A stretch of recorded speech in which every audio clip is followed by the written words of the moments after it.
Okay.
Morning, Harvey.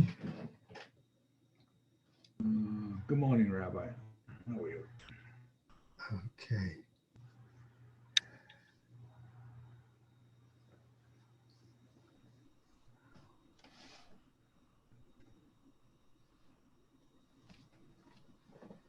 Uh,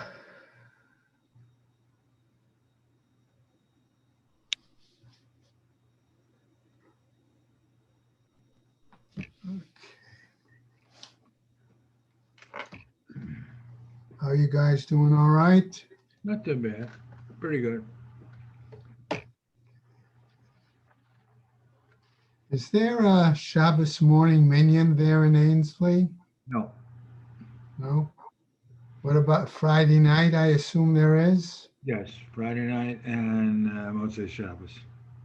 Oh, it says Shabbos. A Mincha Ma'ariv. What? A Mincha Ma'ariv Yeah. Saturday night Uh, afternoon. they couldn't put together a Shabbos morning minyan or? They never tried. They, first of all, we don't have a Torah, you Yeah. know, and no one has stepped up yet to say, hey, why don't we have one? So, based on that, we continue to daven by ourselves. Oh, wow. Okay.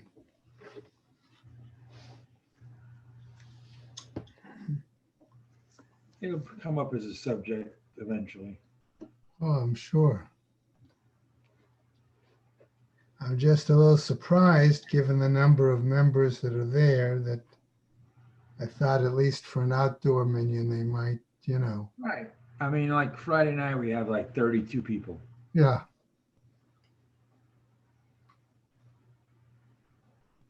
Okay. I'm going to have us start at least with the sponsors, okay? No problem. Assume the other guys will. Again, I've been davening up on my own in the minyan and then leaving right after Torah reading. So they eventually get on. I'm just concerned about Marvin Weinstein and some of the other guys who aren't, you Mm. know, getting on, going through minyan. Okay. Uh, Year of Learning, Dr. Paul Konigsberg, in memory of his brother, Dr. Sam Konigsberg, Shimon Reuven ben Labish, and Ed Goldberg's cousin, Nissen Hara Nissen ben Fardosa. Paula and Bob Bromberg, in memory of their dear friend Julian Smith, Yehuda ben Yisrael. Malcolm Ann, in memory of her family murdered in the Holocaust. Harav Tzvi Hirsch ben Shlomo Yaakov, Sarah bat Ephraim, Yisrael David ben Harav Tzvi Hirsch, Ephraim ben Harav Tzvi Hirsch, Adia bas Harav Tzvi Hirsch, Miriam bas Harav Tzvi Hirsch, Pesel bas Harav Tzvi Hirsch, Shalom ben Harav Tzvi Hirsch, Shlomo Yaakov ben Harav Tzvi Hirsch, Shmuel ben Harav Tzvi Hirsch. Many friends of Dr. Marvin Blush, Moshe Shalom ben Yitzchak Halevi, friends of Toby Paris, Sarah Tova bat Yisrael Dov, friends of Malka Levi, Malka bat Yosef, friends of Avi Gidler, Avram Meir ben Shimon, Shel Shur, her children and grandchildren, in memory of her uncle, founding member of BRS, Dr. Israel Brook, Yisrael ben Harav Akiva, Marcia Fetterbush and family, in memory of her husband, Dr. Oriel Paul Fetterbush, Oriel ben Harav Shimon. A Month of Learning by Phyllis and Chaim Reese, in memory of her father, Pinchas ben Avraham. Today is the 13th. It's a day of learning by Roslyn Hamada, in memory of her father, Yisrael Yosef ben Chaim. Shamas Heaven Aliyah, Krank Rafia, Velti Yashir, Shem Atliya, and Lechol B'nai Israel, a good Gaben Shtiar. Okay. Amen. All right.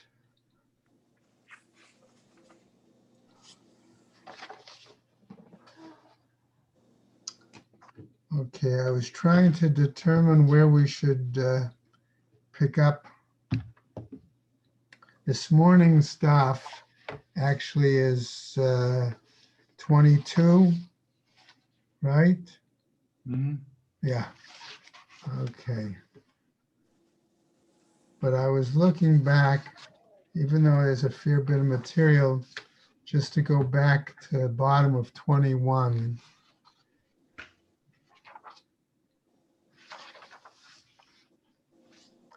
And, okay, and maybe pick up from there. Okay. Right now, if I can take a moment just to summarize, the Gemara has presented us a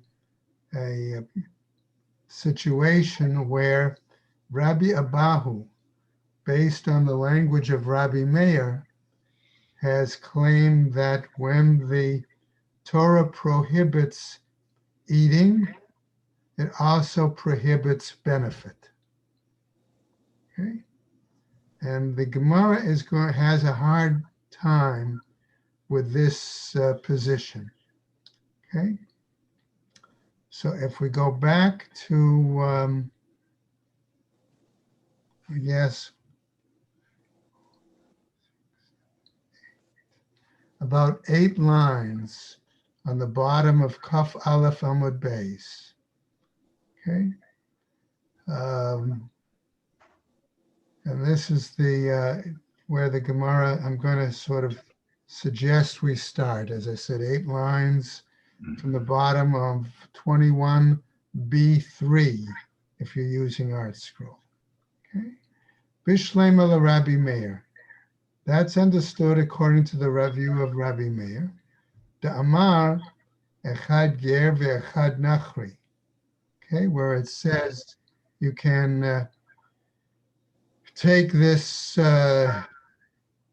non-kosher, this gid hanashe, this non-kosher meat, whether you give it to the Gentile, sell it to the convert, who takes precedent? Bein b'mechira, bein b'netina, regardless of whether it's selling or giving. Mida'itz tarich kra. Why? Because the pasuk is needed. L'mishra nevela b'hana'ah, whether or not to permit the nevela for benefit. Okay? Hakol isurin shebatorah, asurin bein ba'achila, bein b'hana'ah. Therefore, he's saying that any time, again, that's the premise, that it's forbidden for eating, it's also forbidden for benefit. Okay? And the implication is unless there's an exception spelled out. Okay? Hakol isurin shebatorah, asur, like we said, asurin bein b'achila bein b'hana'ah. Ela Rabbi Yehuda, but according to Rabbi Yehuda, the amar ledvarim kichtavan hu da'ata, namely that words come the way they are presented, I'm going to say in the pasuk, in the verse, okay, that maybe it's not the case. And we're going to see ultimately that the Gemara is going to come back to that issue, because when we say lo ye'achel in other examples, which is a passive form, it shall not be eaten, as opposed to lo yochal, that he should not eat it. Could there be a difference in how we understand those two usages? Okay. Ha-kol isurim shebatorah minale da'asurin bahana. And so the Gemara asks the question, how is it possible for us to know that in those prohibited examples throughout the Torah, right, that where it says it's prohibited to be eaten, that it also implies prohibited to derive benefit from it? Okay? And so he says, is the first attempt, first explanation, Nafkale, he derives it from the pasuk, Milakelev tashlichun oto. Okay, namely there that it says from the verse, the dog, you'll toss it to the dog, cast it to the dog. Okay, in other words, apparently, is it the meat is edible for a dog, right? Which would imply then that okay, that you could permit its benefit. Okay. Now, on the top of Kaf Bet Amud Aleph, right, 22a1 in Art Scroll, Oto Atama Shlich Lekelev. In a sense, it, right, the flesh of the treifa animal, that you can throw to the dog. Ve'i Atama Shlich Lekelev Kol Isurin Shebatorah. But the Gemara is saying, but that doesn't mean that just because you can throw it to the dog, okay, that it also prohibits other situations, other examples that are listed in the Torah, okay? And Art Scroll has a long note, by the way, on this, worth looking at your time, okay? So that's the point. And it revolves around the idea that since dogs did not bark when the Jews left Egypt, they're being rewarded by that. But that's a separate issue. For Rabbi Meir, and according to Rabbi Meir, Oto atam mashlich lekelev, and a sort of it, okay, the meat of the treifa you can give to the dog. V'i atam mashlich lekelev shchulin shenishchatu ba'azara. But you cannot give to a dog something else that's prohibited, namely unconsecrated meat that was inappropriately, I'm going to say, slaughtered in the area of the temple courtyard. Okay. So we're still dealing here with this question, okay, that if the text prohibits eating, does it also prohibit benefit at the same time? Ve'idach, and the other, namely Rabbi Yehuda, chulin shenishchatu ba'azara, that any unconsecrated meat slaughtered in the temple precinct, lav deoraitahi. It's not considered biblical. Okay, and therefore, if it's only derabanan, one could derive benefit from it. Now, the Gemara continues, right? Meitiv Rabbi Yitzchak Nafcha.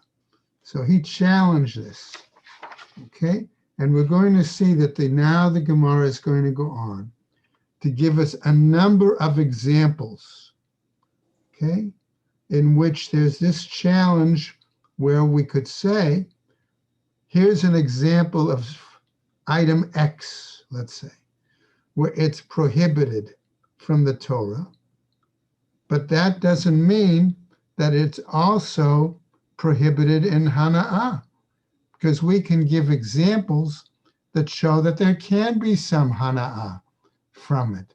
And the first example he's going to give, Rabbi Yitzchak ben Nafcha, is the example of Gid Hanasheh. Okay. Now, V'harei Gid Hanasheh, he says, what about the example of Gid Hanasheh?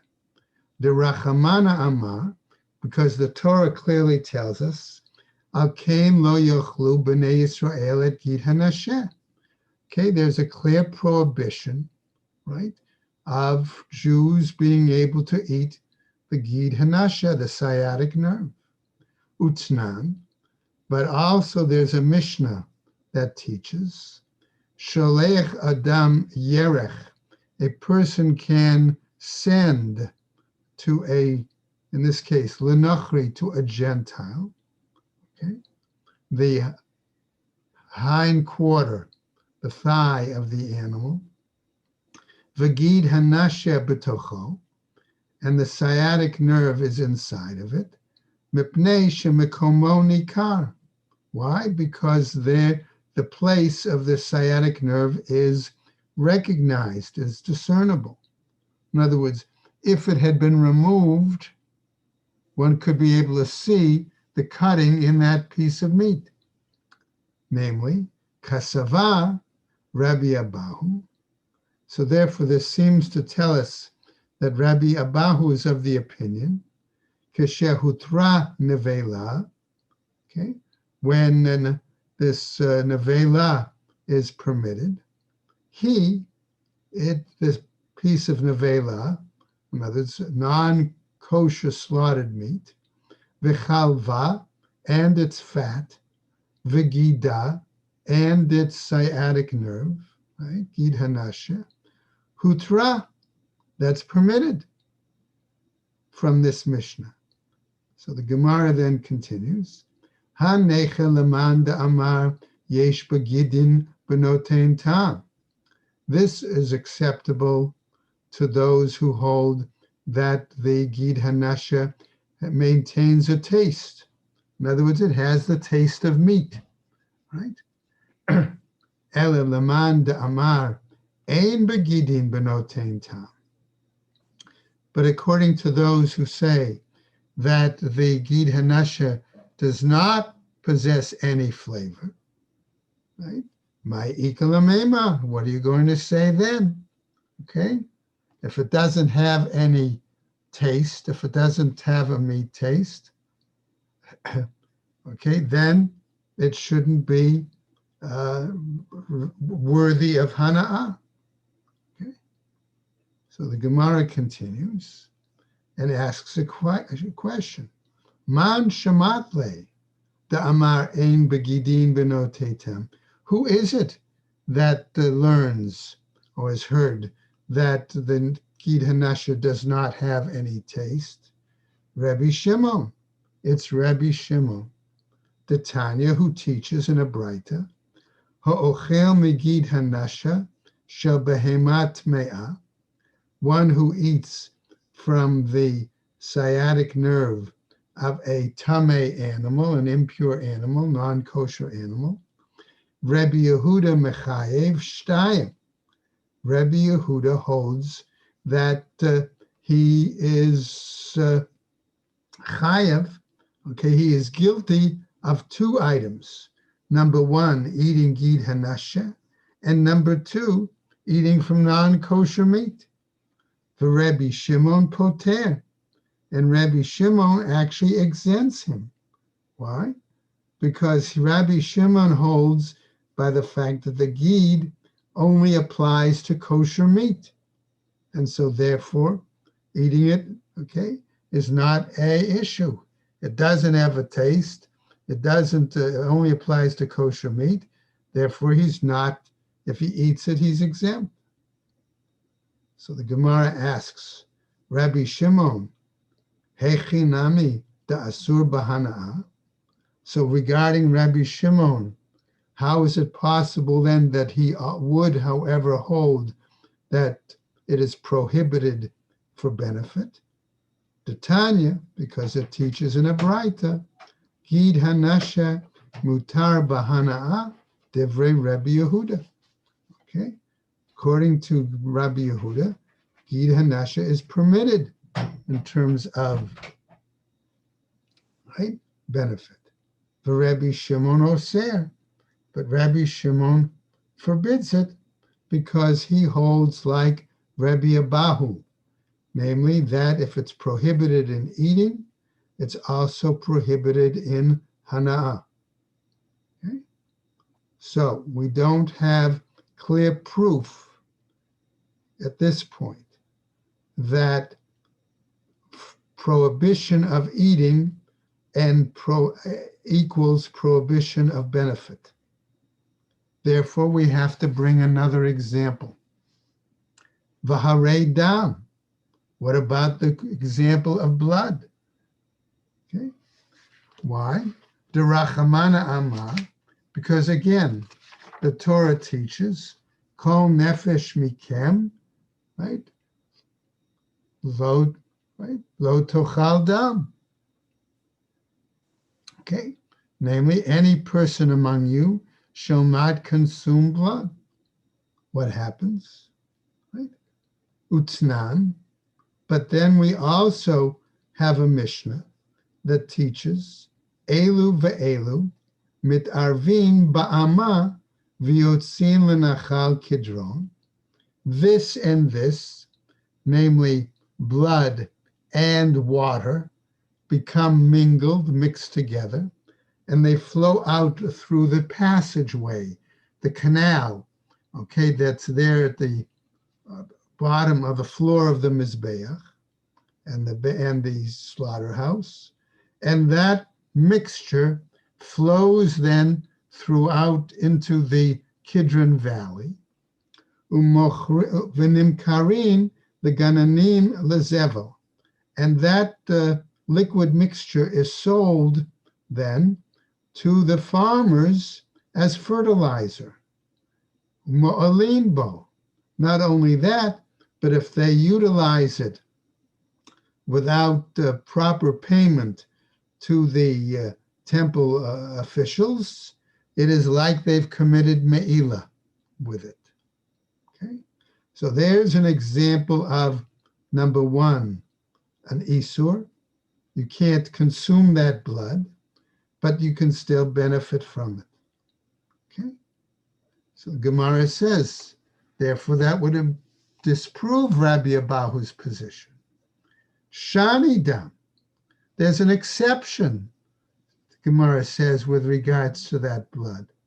The it kish lamayim, because it is made comparable to water. Dichtiv, because we have a pasuk that says, Lo tochlenu al haaretz tishbachenu kamayim, that you cannot eat it. You should let it spill onto the ground like water. Okay, namely, ma mayim mutarim afdam mutar. The same way normal water, okay, flows on the ground and can be used, so this blood also is permitted. So the Gemara raises a question here.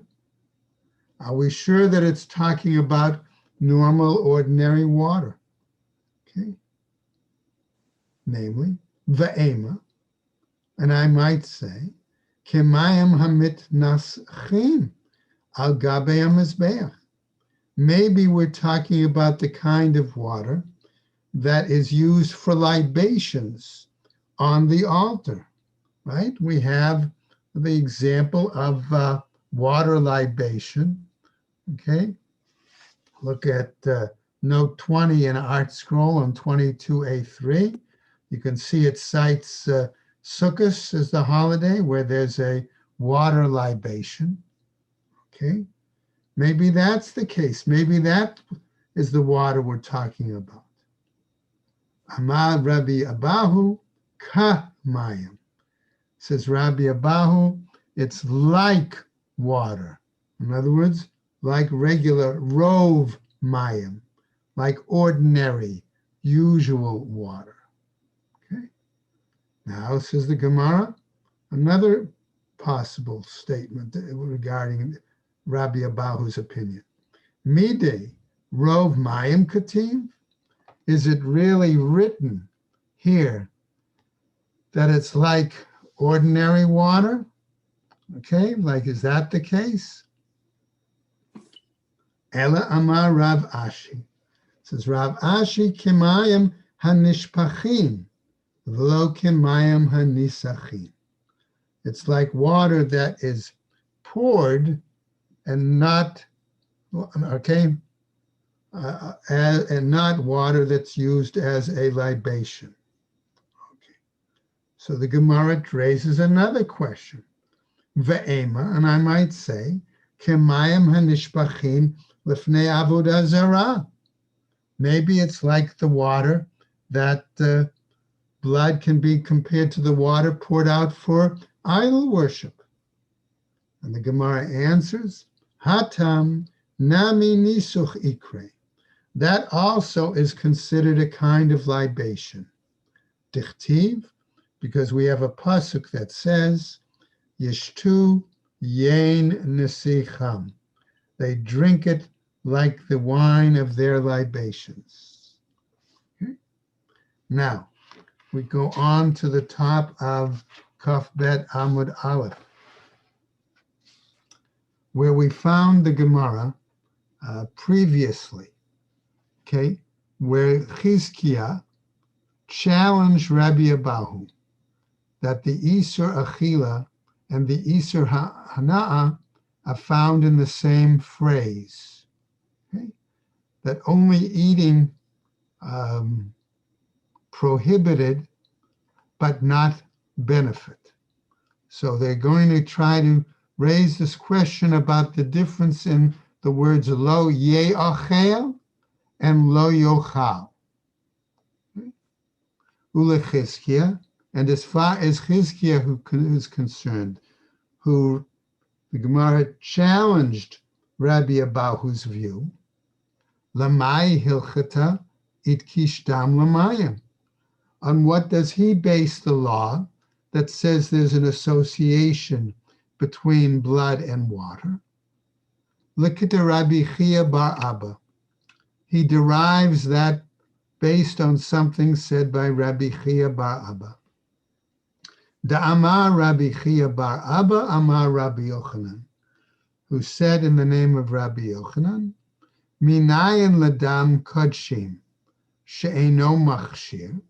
How do we know that the blood that comes from consecrated, sacrificed animals is not suitable to render items tameh?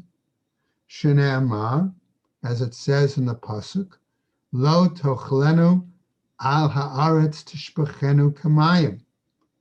Again, citing the pasuk, you shall not eat it and spill it on the ground like water. Namely, dam shenishpach kamayim machshir.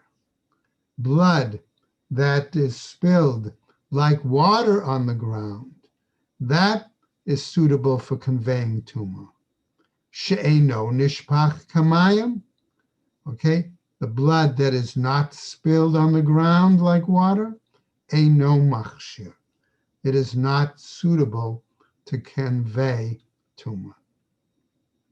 Okay, now we've learned previously, if we remember a little bit from Chulin, that when they slaughter the animal, there's blood that spurts out right away, the nefesh blood. Okay? That is not considered blood spilled on the ground. It's only what leaks afterwards would be considered, that would be the case. Right? So not being able to prove the difference between achila and hana'a, isur achila and isur hana'a, with the example of dam, the Gemara is going ahead and try another case, another example. Okay? Okay. What is this one now? V'harei Ever min achai. Now we're dealing with Ever min achai in this case. All right. As follows. Dichtiv, as it's written, right? The pasuk again, right, says, Lo tochal hanefesh im habasar. You shall not eat the life with the flesh. Vitanya. But then it's also taught in a Braita. Rabbi Natan Omer, he says, Minayin shelo yoshit adam kos yayin lenazir ve'ever min achai levnei Noach. The Braita is teaching us, says Rabbi Natan, how do we know that it's not permitted to deliver, to give a person, okay, who is a Nazir, a cup of wine, or to give a Gentile a limb from a living animal? Talmud Lomar, B'lefnei Iver lo titein michshol. Okay? It says, therefore, before I'm putting in quotes, blind person, right? You shall not place a stumbling block. Okay? Namely, what we derive from this, ha liklavim shari. That implies, however, that it would be permissible to throw that kind of meat, all right, the limb from the living animal, before a dog, which therefore says, in that case, even though there's a prohibition, you can have hana'ah. Gemara answers, Shani Ever min hachai. The case of the limb of a living animal is different. The it kish ladam, because it's associated, it's compared in the Torah to blood. Dichtiv, because it's written, Rak chazak leviltiachol hadam, ki adam hu hanefesh. Only be steadfast not to eat the blood, for the blood is the life essence. Right? So again, since they make that hekesh, that association, once more, the Torah is prohibiting, right, these prohibitions that one can, implying that one could still benefit from the limb, but is prohibited, right, from its consumption. Now, Gemara asks a question. Again, since it was Chizkiah who challenged Rabbi Abahu in this, Lamai Hilchata, It kish Ever min achai ledam. On what basis then does he learn this association of Ever min achai with blood? Amalach, he would tell you, Dam hu de it kish la Ever min achai. No, it's actually the blood that's associated with the limb of the living animal. Ma Ever min achai asur, af dam min achai asur. So the same way that the limb of the living animal is forbidden, so the blood is forbidden. Ve'eza, and what are we talking about here? What's our example? Right? Which blood? Ze dam hakaza, shehanefesh yotzebo. That is the blood of, and Art Scroll and Koren both translate dam hakaza as blood letting. Okay? I want to encourage us, think of it as the blood that's spurting out when the animal is first slaughtered. Okay, that's the nephesh blood. Okay, not what bloodletting, at least to me, was the association of a medical process where they would let some little blood out, okay, if the animal or the person was sick. But maybe that's just simply my association. That's why dam hakaza, okay, was the blood that spurted out. That was the blood that was caught in the bowl, so that then that could be sprinkled later. Okay. Shahanefesh yotzebo, right? Says the Gemara, that the life essence of the animal leaves at that point. Okay. So we can't prove it again, the distinction from Aver Menachai. Let's go to another attempt. Bahare Shor Haniskal. What about the example of an ox that has been a muad, that gored a person, caused the death of the person, and then that ox is sentenced to death. But the owner of the ox decides between the time of sentencing and the time that it's being carried out to slaughter the animal himself. Why? But the Torah says, explains the Gemara, Derachamana Amar lo yeachel et besaro. Okay? That he is not permitted to eat, right, from that animal, right? Once the animal is slaughtered as a death penalty, it becomes nevela, right, and not permitted to be eaten. Vatanya, and we have a Braita that teaches, Mimashma shene amar sakol yisakel hashor.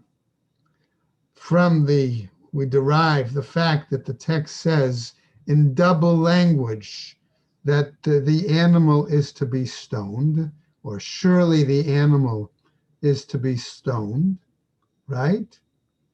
That's the case. Eini odea shehi nevela. I don't know for sure that it's nevela, right? Is that what I'm saying? Unevela asur ba'achila. But nevela is forbidden in eating. So what's the question? Umat Talmud lomar. If that's the case, why then does the text of the Torah have to say lo yeachel? It should not be eaten. Magid lecha hakatuv.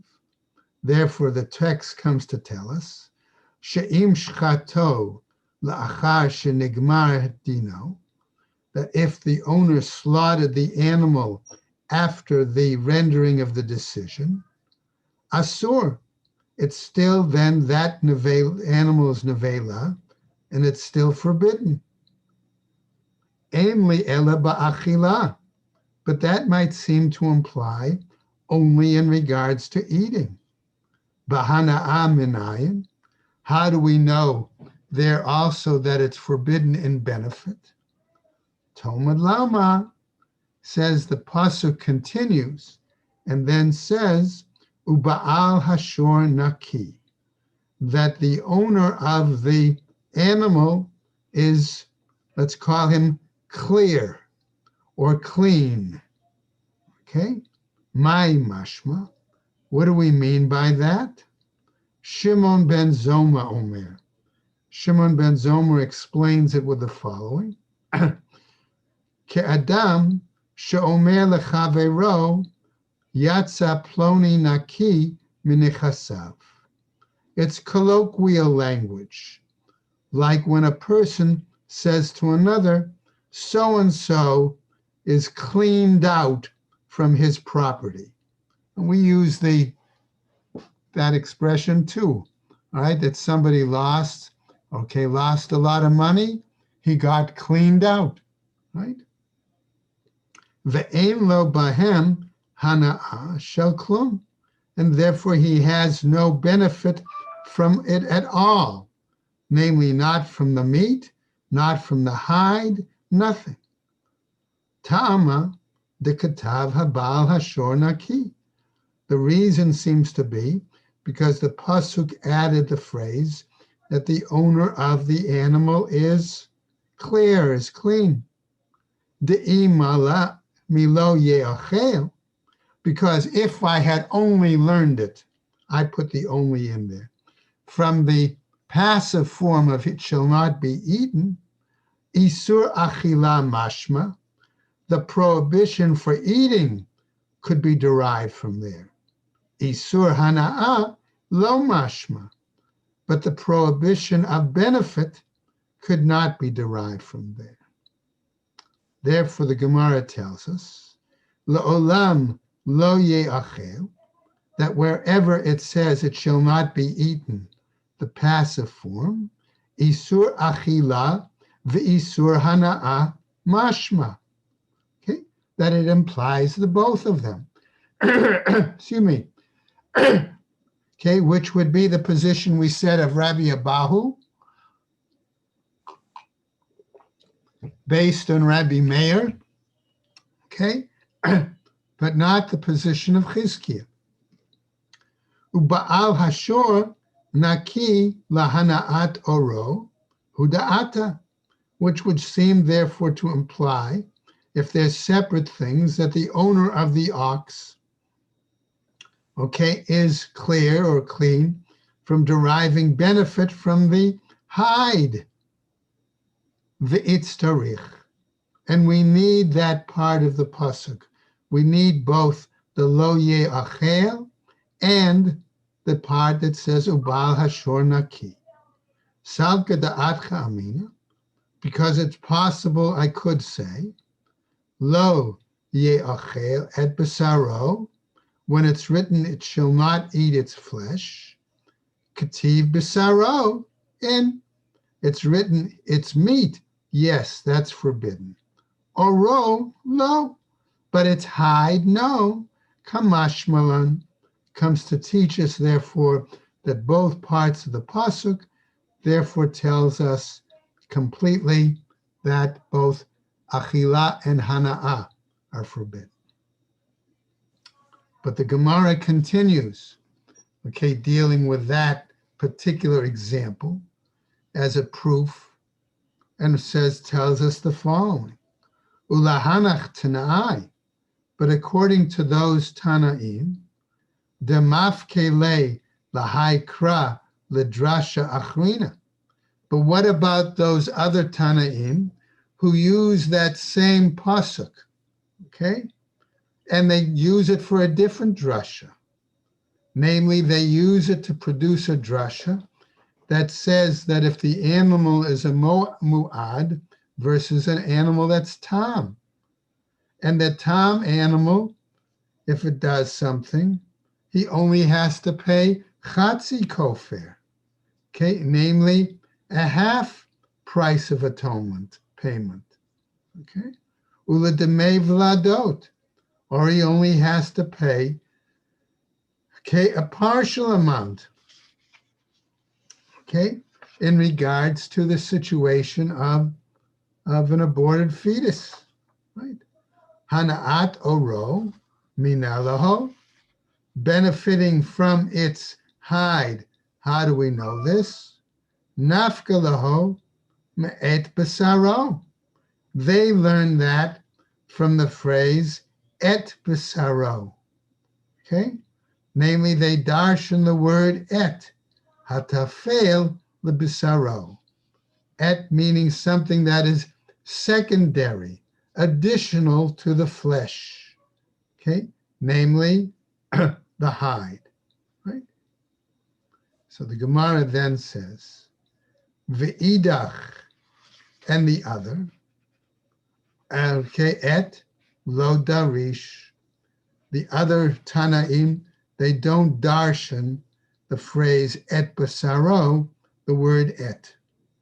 Kidetanya Shimon ha'amosani, as was taught by Shimon ha'amosani, va'amre la Nehemiah ha'amosani, and others say it was Nehemiah ha'amosani, Hayado Reish Kol Etim Shebatorah, that he used to have the practice of darshaning the phrase et in every case of the Torah. Kevan shehegia la'et Hashem Elokecha atira, when he, however, arrived to the pasuk, or part of the pasuk, right, that says, right, you shall revere Hashem your God. What happened? Piresh, he withdrew from darshaning the word et. Amrulo Talmidav, the student said to him, Rebbe, right, Kol etim shedarashta, matahei alehen. All those examples of et that you darshaned and got a reward for, what's going to happen? Amar lahem, he said to them, Kashem shekibalti sachar al hadrisha, the same way I received benefit, the reward for the drasha, kachani mekabel sachar al haprisha.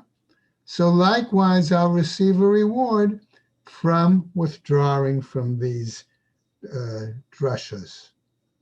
Ad shaba Rabbi Akiva v'darash et Hashem Elokecha tira, until Rabbi Akiva came and he darshaned the phrase et Hashem Elokecha tira. How? The Rabot Talmidei Chachamim, to include the fact that one should have respect, awe, or reverence for sages the same way that one should have respect for Hashem. Okay, now we come back to our original problem. Can we take and find another example where something is clearly prohibited for eating in the Torah, but does it also imply the issue of prohibition for hana'ah? Or do we say they're separate things? Okay. So we get the next example. V'harei orla. What about orla, right? Orla being the fruit of a tree during its first 3 years. D'Rachmana Amar, because the Torah says, Arelim lo ye'achel, right? Again, says, they shall be forbidden, they shall not be eaten. Right?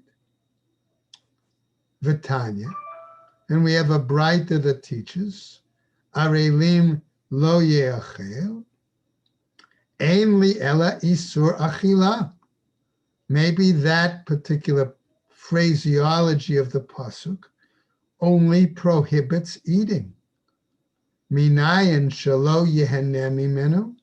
How do we know that one can't derive benefit from it? Shalo yitzbavo. Then one cannot use let's say, the shells from a particular tree during the first 3 years and use it for dye. V'lo yadlik bo et haner. Or you cannot use the oil from those items that from the produce, from the growth of first 3 years, and use it oil to light lamps. Tanu, right? Talmud Lomar, our text says, right, the following, Va'aral tem or lato, okay? Again, the double language, right? We see here, what is it telling us? Arelim lo ye'achel, okay? Lerabot et kulam. Okay, that again, the language says any item that's growth from those first 3 years shall not be eaten, includes all of them. In other words, again, trying to show that it is both Isur Achila and Isur Hana.